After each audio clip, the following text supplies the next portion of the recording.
Hi, I'm Sarah London, and this is Dingo Talk. You wanna know by now.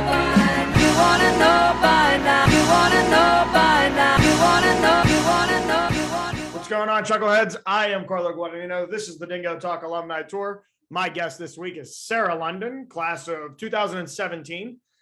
Sarah, thank you for taking time out of being a mom to stop by with us and have a chat. Thanks for having me. Yeah. So let's unpack a couple things. So you're from New Jersey, Correct. White House Station, New Jersey. Yep. How did you end up in Brooke County, West Virginia?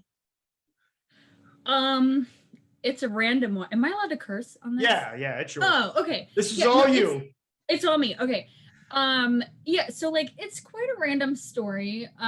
Basically, unbeknownst to myself, I was on a recruiting website for soccer because I had at one point been good at that, people might say.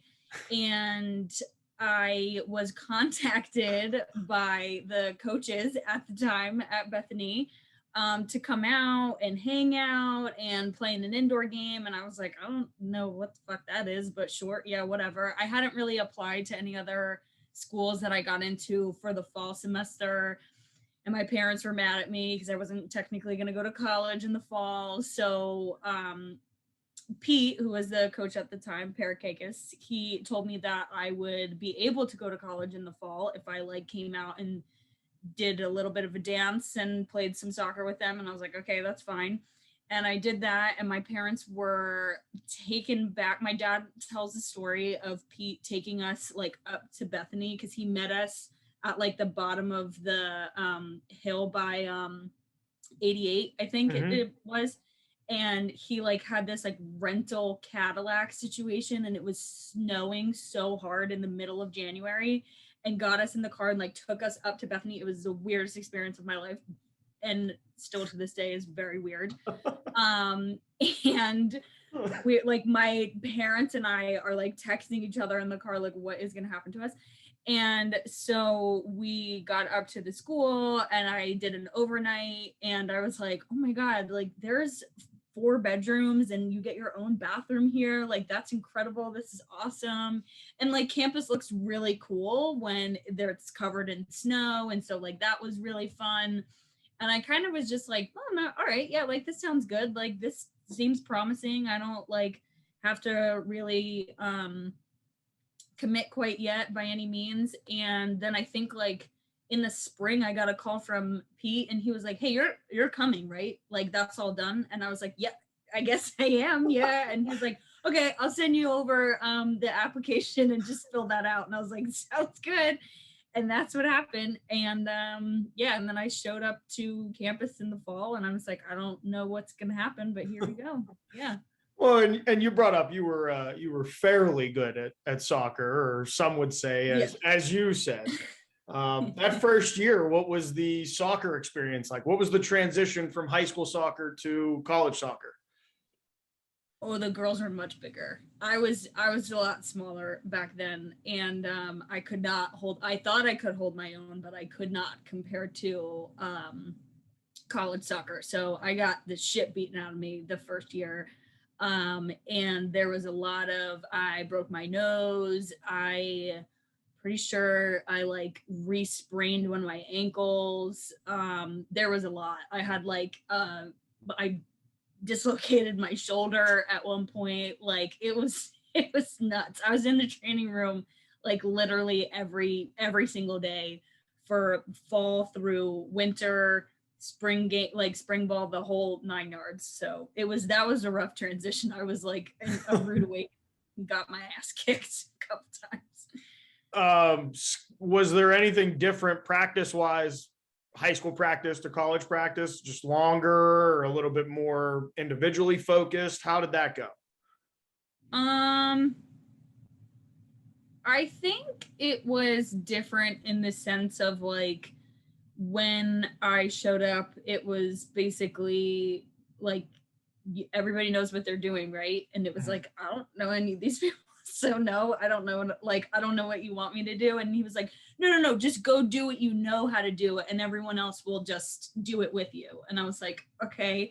and that's kind of how our first season went. Like me and Julie Slazak and Brittany Fulbright, like we just kind of did what we knew how to do, which was move the ball up the field. And we had some pretty really good seniors that year that helped us do that. And it was basically like, better figure it out because we need to start winning some games and we need to get some points on the board. So I think Julie beat me by like 1 point that season. But yeah, it was a little eye-opening. I was like, I know what I'm doing, but I don't know how to like work with any of these people. So that was I guess a learning curve. And the only other thing that I will bring up for soccer for the time being is is there any team from the PAC that you just did not enjoy playing or that you enjoyed playing? Franciscan, because I couldn't curse on their field and I got yellow cards for being angry in the middle of the game. I couldn't stand it. I was like, and they just like, we couldn't like change our jerseys because they didn't want women to like not have shirts on. And I was like, I hate being in this entire environment. It was not for me. It wasn't at all. So let's move back to freshman year for a little bit. So you're on campus, as you said, when you first come to campus in January, it's a beautiful place with the snow on the ground. It looks great. It's like it's a postcard. Yeah. Freshman year, how does it go academically? And do you pick a major as a freshman? I did. So freshman year, hold on, let me go back. It was okay. So I was independent for the first time. So that was super fun to have my own schedule and sort my hungover ass out every day and figure that out. But yeah, no, it was, I think I picked to be in the early education track, and I was like, yeah, I got this. Like, I'm going to be a teacher. Like, where I grew up in New Jersey, my family owned a daycare. And so I really kind of wanted to do something and like have an early education major in like child development and things like that. So I knew I kind of wanted to take that type of route. And then halfway through the fall semester, when I went to, I can't remember what specific class I was in, but I was like, it was basically like opening up about like the early childhood education major. And I was like, oh no, I don't want to do this. So I was like, wait a minute. No, I don't want to do this. And I had talked with one of the seniors on the team who was a social work major. And she was like, well, why don't you just come meet like our advisors? Like we have this like event. And I was a Kalon scholar also. So I had already knew like Kathy Furby, who was the advisor for the social work department through that. And I was like, oh, I really like Kathy. Like I didn't know that she was also an advisor for social work. And I sat down with her and I talked a little bit. And she was like, you can do this. Like I think you'd like this better than the early education. I was like, I don't know if I can do like little kids like that for a long time. That sounds hard. Makes sense. Yeah. Makes sense. Yeah. So what attracted the social work side? I'm guessing that because your family had a daycare, there was still an aspect of social work there. Right. And that's what led you down that path. Yeah, there was, I mean, like I had it's called DIFUS in New Jersey. It's not called like CPS or CYF like it is out here. Department of Youth and Family Services. Okay. So, there had been like a couple caseworkers that had like come and go, and mostly what I actually really enjoyed about working at my family's daycare was like trying to figure out like what was going on with the kids there, like if there was a behavioral issue or like, and how to like appropriately correct that and how to work with that kid like one-on-one, and talk more about like what might be going on or what might their diagnosis be.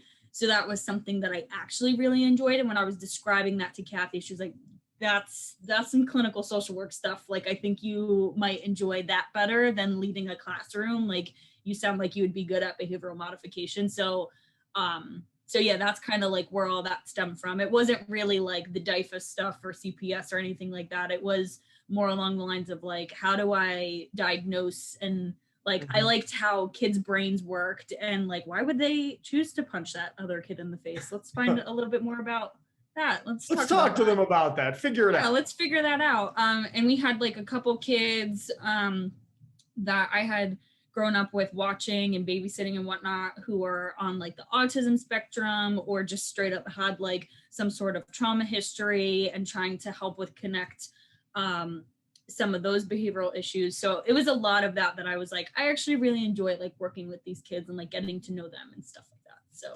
So from social work, what was the social life like at Bethany? Because I'm pretty sure you were there for a couple of the concerts, and we had Bubba's, and you were in a sorority. We got some things to unpack there. I did, yeah. I was at FIMU. Well, I guess I still am FIMU. That was super fun.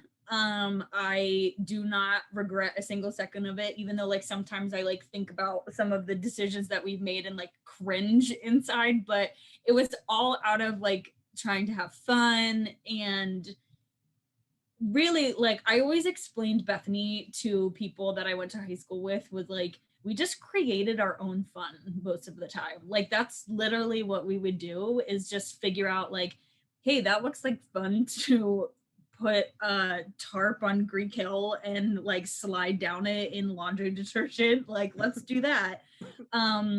Oh, that sounds like fun to have a deck party with so many people that the deck almost caves in. Like all that type of stuff was so much fun. And I think I so much enjoyed like knowing everyone so closely. Like I thought that was going to get really annoying for me and be like, I don't want to like talk to everybody all the time. But it was like, I like thrived in that. I loved it. I loved like I'd see like you and be like, Carlo, what's up? And like say hi to other people and like the other like girls in the sororities and stuff like that I had like classes with. Like I think it was just that social life. I enjoyed being like cool with everybody and like having fun in that sense, because that's what everyone's goal was in the end. So yeah, we had an interesting dynamic on campus. It was here, we're in the woods, what are we supposed to do? I don't know, we'll figure it out. I mean, well, you know I started hanging out with the guys soccer team first, and that was, I mean, chaos. Well, Daryl in was the there, best way. Daryl was there. We had Daryl on the show. Everybody has seen Daryl. Daryl is Daryl, and Emmett. You know, you can't forget Emmett and Callum. Can't forget big Hollywood Emmett. Yeah, Emmett, Daryl. Yeah, no, I was good friends with them. Ty Davis, Adam Gibney, like all of them were super fun to hang out with, and I enjoyed their sense of humor and willingness to throw things out windows and whatnot. But yeah. And the occasional our own fun. And the occasional Daryl gets mad and wants to fight everybody, but then doesn't want to fight anybody. He just wants to be left alone. Daryl was really the dynamic that you had to worry about. That was a dynamite stick. So while we're on the topic of social life and we're getting ready to wrap up this first part, did you have a particular sandwich that you enjoyed at Chambers General Store? Did you have a regular order? Or were you just kind of, hey, Harry, make me something like the rest of us, and he just tossed you a wrapped up sandwich that you ended up eating? Okay, so I liked breakfast sandwiches the most because I come from New Jersey, so a bagel with pork roll, egg and cheese, or bacon, egg and cheese is like my literal favorite thing in the entire world. I could eat that every day of my life if I could. So a breakfast sandwich is like where I start my day, enjoy it, and like need it on those hungover days before practice. I never did that, but just in case, we definitely needed that in our stomach. And then I think there was like a pulled pork situation. Oh my God. And mac and cheese that was made. That was all like my go-to and favorite stuff there. Yeah. Well, we've come to the end of part one. I have to send it to that guy in Bethany, since you are also our first episode here in Morgantown in our new studio. So Oh, nice. That's right. We're not in Bethany anymore. I know there's a lot of people. It's shockwaves across the Bethany news stations. But Chambers General Store. If you haven't been to Bethany, it's the only store in town. You can't miss it. It's the only Unless you one. blink, then you might miss it because you already passed it. But like you could get everything from like a murder kit, like how you would kill somebody, to how like to how to clean it get a up. stain, like how to get a stain out of something, like it's just like from one spectrum to the other, and it was really great. Or a toothbrush, you never knew, like whatever you needed, it was probably in there. And They also are the only place that I know in any point past 2010, I guess, that still had a rolly phone, the rototiller phone. Yeah, they had one. Yeah. You would go in there and ask them, can I use the phone? And they'd go, yeah, go ahead. And they'd watch you because nobody knew that you were supposed to. So, and God forbid somebody had a 0 and you had to go all the way around. Oh yeah. People don't remember that. It's a new buttons now. Buttons, and Right. well, now we're touchscreen everything. But Chambers General Store, you're going to get a T-shirt if you go there, or you can go to their Facebook page and get it. It's if they don't have it, you don't need it. And it's, as Sarah said, it's factual. If they don't have it, you probably didn't need it. Didn't. Tell him, he'll order it. It'll be there in 2 weeks. You can get the Shroom Capital World shirts. You can get breakfast sandwiches all day, daily lunch specials. Every first Friday of the month is Fish Friday with the mac and cheese. But I'll let Harry Chambers tell you the rest. This is Sarah London, class of 2017. I am Carlo Guadagnino. This is the Dingo Talk Alumni Tour, and we will be right back.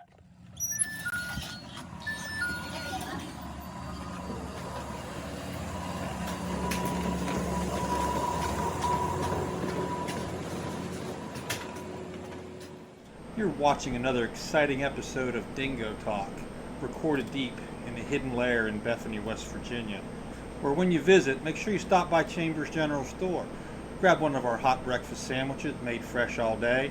Don't forget the biscuits and gravy or one of the daily lunch specials. And if none of that trips your trigger, cold cut subs, sandwiches, and wraps made fresh all day to your order. Hey, and don't be the only alumni on the block that doesn't have the Chambers. If we don't have it, you don't need it t-shirt, or the latest edition of the Bethany, West Virginia Shroom Capital of the World in the psychedelic green. Hey, now back to you, Carlo. What's going on, Chuckleheads? I am Carlo Guadagnino. This is the Dingo Talk Alumni Tour. My guest this week, Sarah London, class of 2017. We left off. We talked about everything that you needed to know about Bethany. Now here's that one damn test. Gives me heartburn just about to bring it up, but comps. You were a winter or spring comper? Comped in the cold, winter comp. Yikes. So what was your prep like? Because you get a little bit more time, but you also get that there's Thanksgiving break, then there's Christmas break, and then you're back. So Thanksgiving break, there was no studying or prepping. Christmas break, no studying or prepping. I don't think I was able to, again, bring myself to study until I got back onto campus. I had to be back in the environment because I had my binder sitting in my bed in my room at my dad's house, and it literally made me want to vomit every time, so I didn't touch it. But when I got back on campus, I made a schedule, and me and Lainey Roberts had a schedule because she was the same major as me, because I was social work, dual psychology. So technically, I had to take 2 comps. And it's not what people think where you do half and half. It's you have an extra day of writtens that no one else has. And so, really? And that's, so that was our essay time for psych comps, because everyone else who was just straight psych track, they did essay the day before, but we did our social work essay. So we had to have 2 days of written exam stuff before our orals. So that was super fun. But we studied, I was impressed with us. We really stuck to our schedule. We had rules. I wish I sent you this picture ahead of time. We had on the refrigerator in the living room, when we are in the room, there's no talk about comps. The second was drinking at night only. The third rule, I think, was go to bed on time. and we like made it a point to have like a sleep schedule and study schedule, but like we could not talk about comps or being like nervous about comps like in the room. We had to do that like outside of the room. Now, were you somebody, I know we didn't cover this when we were covering you as a student. Did you have test anxiety or deal with any of that, or was that not so much? So with social work, it's more like papers. Like I don't think like there wasn't many exams for social work. Psych, there was more exams for and that was a lot of like I was really good at recall, like questions, which was most of that. Dr. Affeltranger, who I lived down the street from in Southside, by the way. You knew that. I saw him walking one day and I was Small like, Dr. world. A? Yeah, I was like, that's very random. Thank you very much for that. But his exams, like for his class, like systematic, which was different types of therapies and their origin, like that shit was like, that was really hard. That was really tedious and like had to like really pay attention. So that was more like, I wouldn't call it test anxiety. I think it was more like, I'm gonna prepare. I think I was really good at being like, I'm gonna know what I know, and whatever I don't know, it's out of my control. So like I can sit here and get upset, but I'm burning more energy getting upset than actually like studying and taking in the information. So I would just like beat it into my head for like 5 days and then probably forget it the day after I took the test. So that But you needed it when you needed it, pull it. Correct. That's the type of studier I was. Yes. So do you remember who was on your comp panel? Yes. All right. Who was it? It was Kathy and Melanie, Melanie Sinclair, Mark, oh my God, Peterson, Dr. Peterson, and Dr. A was in there too. So I had 4 people. That's a good group. That's a good group to have. Yeah, it was.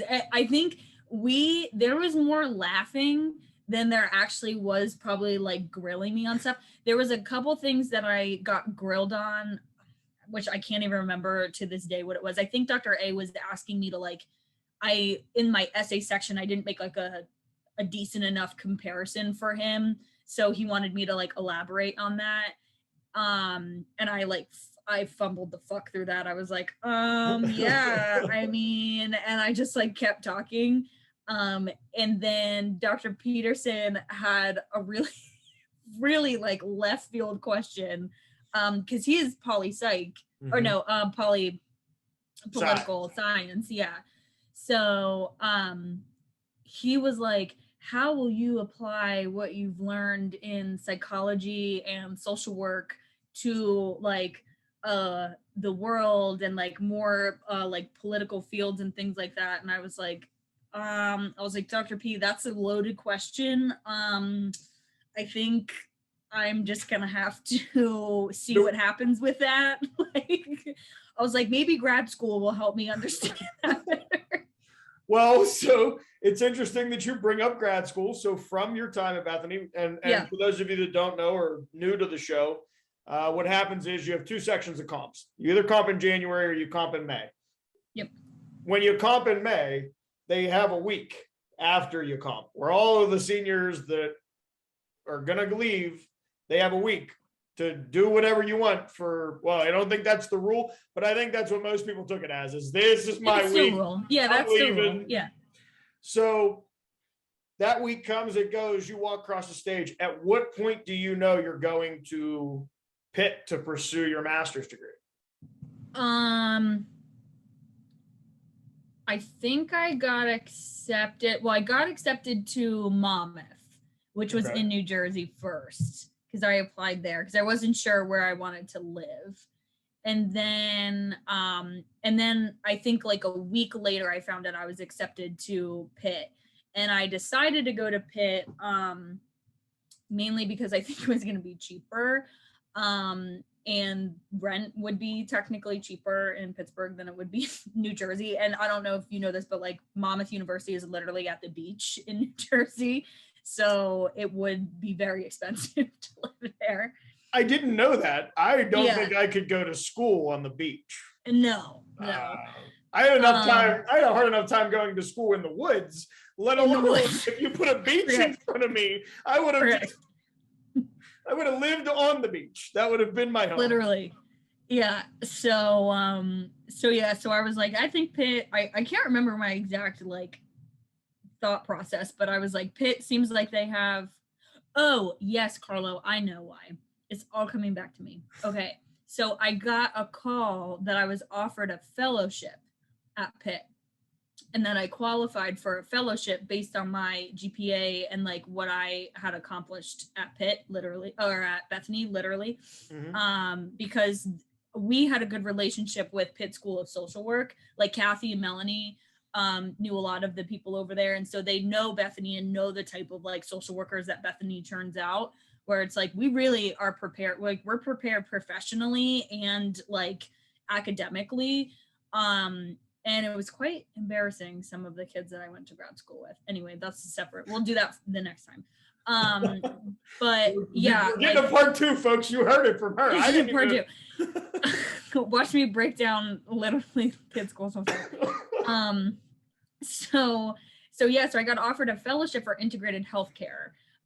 Which was pretty cool because I had worked in like at Bethany, my what's it called? Internship was inpatient psych in Wheeling. So they were like, you have like a great resume, all this stuff. Like, why don't you try and apply for this fellowship? And I got it like a week later. They were like, yeah, like you got this. And I got like, I think like $1,500 a month for that fellowship. And so that helped.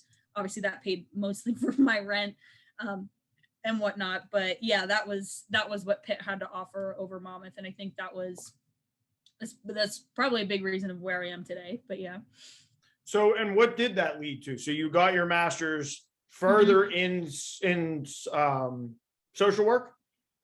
Okay. And now what are you doing? What are you doing today? What is other than being a mom, which we're going to get to? So right now what I do is I work for Children's Hospital. I am a licensed social worker with a master's in social work as well. And I am collecting my clinical hours to become a therapist. But I work with court-involved youth in Pittsburgh, which I did that for a while. I used to be part of the behavioral health team over at Schumann Detention Center when that was open. That was super fun. And then once that closed, I started working more with the community sites with court-involved youth. And then I also co-lead a violence prevention program through Children's Hospital. And I work with a lot of community partners and train mentors and working with young people with trauma who have experienced violence, gun violence, things like that. So that's what I do. That sounds like you come home every day with just. Oh yeah, yeah. Well, let's bring up you. So you come home every day. You're a mom now. Yeah. Congratulations. Thank you. So I get to say that in person instead of a hey, congratulations on being a mom. So what's it like being a mom? It's fucking bananas, man. It's wild. I mean, I think well, I won't leave out, I think it's important. So Trevor, who is my fiance, he also is a Bethany alumni. And he played golf. I guess that's what he wants to be known for. And you might be the only person that ever came from Bethany that I've ever heard go, yep, I was on the golf team. I don't know about you guys. I was on the golf team. He was on the golf team. So we had a child together and we had talked about having kids. It was just like, but that will be like further down the line. And then 2 summers ago, after Julie Slazak's wedding, I was like, I think I'm pregnant. And I was. And so for 9 months, I processed the idea of my body changing and like shit's about to get really crazy, and you know, I'm pretty much like, how am I gonna balance like work life, being a mom, like being in a relationship, like all of this type stuff that's like, it's so much easier said than done.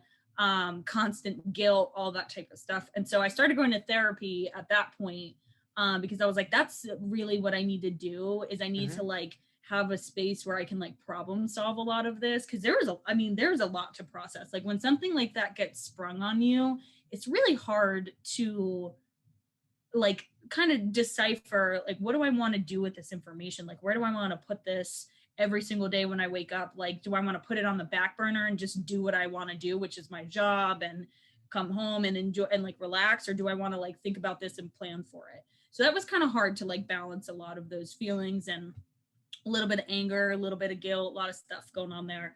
But that was super helpful to do. And obviously, like when I had him, I was like, oh my God, what the fuck was I worried about? Like, this is the best thing in the world. And he was like, our son Cohen, he's adorable, he's wild, he's insane. He is like walking and running around now. But yeah, the So past now it's year, real, like it's real. It's real shit now. It's like he can reach the oven and touch the stove knobs, and I'm like, maybe is there anything we do about that? No, don't do that. Okay, cool. Don't stand next to the stairs. That's not a good idea either. Yeah. You know, Sarah, I think you and I had these conversations when we were at Bethany, but I don't, not the stove one, but hey, you shouldn't stand next to those stairs. Like, just don't do that. Don't stand there. Go stand over there, but don't stand there. So I have two more questions for you. Yeah. You were a Division III athlete and you went to Bethany. Yes. So obviously they go hand in hand. Why Division III? Let's start there. What's the biggest for you? What was the well, we know how you ended up at Bethany, but why Division III? Why is Division III important? Well, I didn't want somebody to own my ass, basically. Like, I didn't want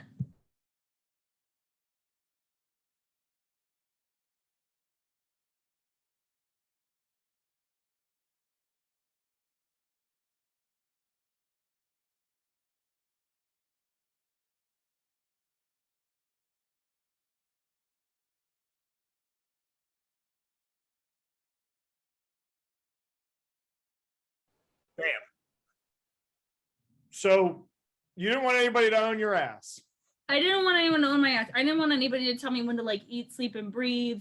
I didn't want, like, that was my idea of like D1, D2 schools. Also, I mean, like, I probably could have played D2, but I think it was more of like, that's a lot of pressure, and I would wanted time to actually like learn things and like have time to go to class and have time to sit down and study and like absorb information, have the experiences of internship.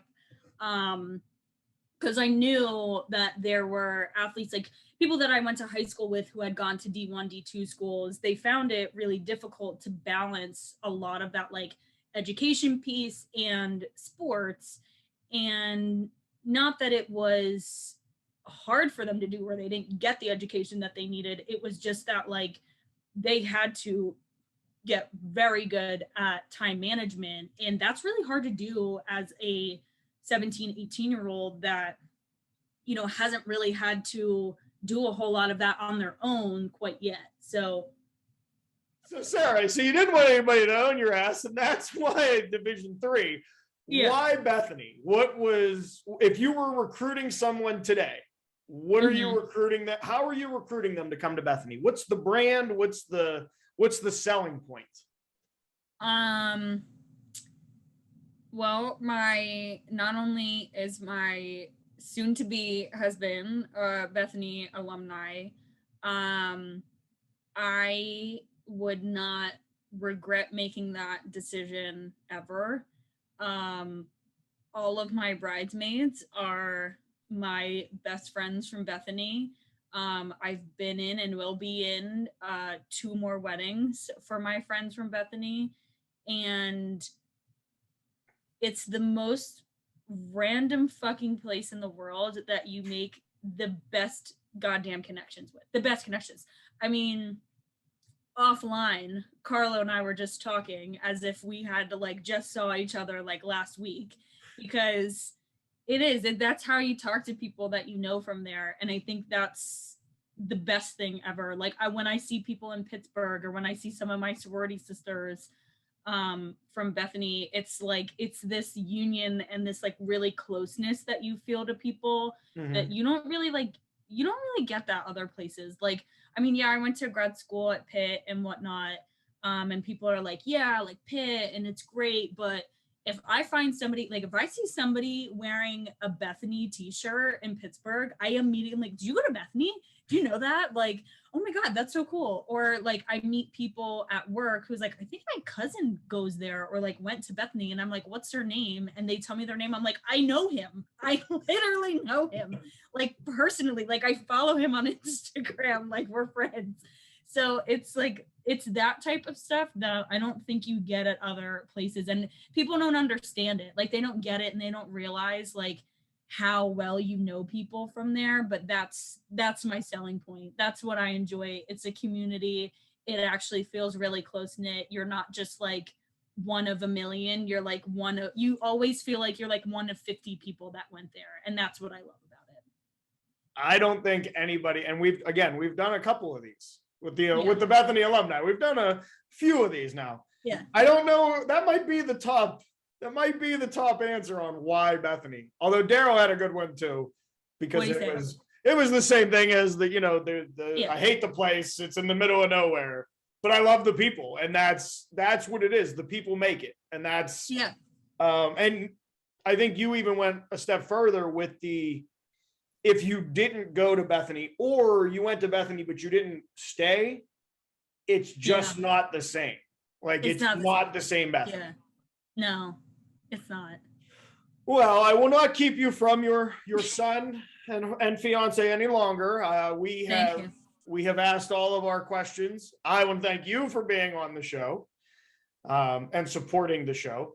For those of you that don't know, if you're just tuning in right now, you got like 30 minutes. Go back, watch the beginning. None of this will make sense if you don't go back to the beginning. But This is Sarah London, class of 2017. I am Carlo Guadagnino. This is the Dingo Talk Alumni Tour.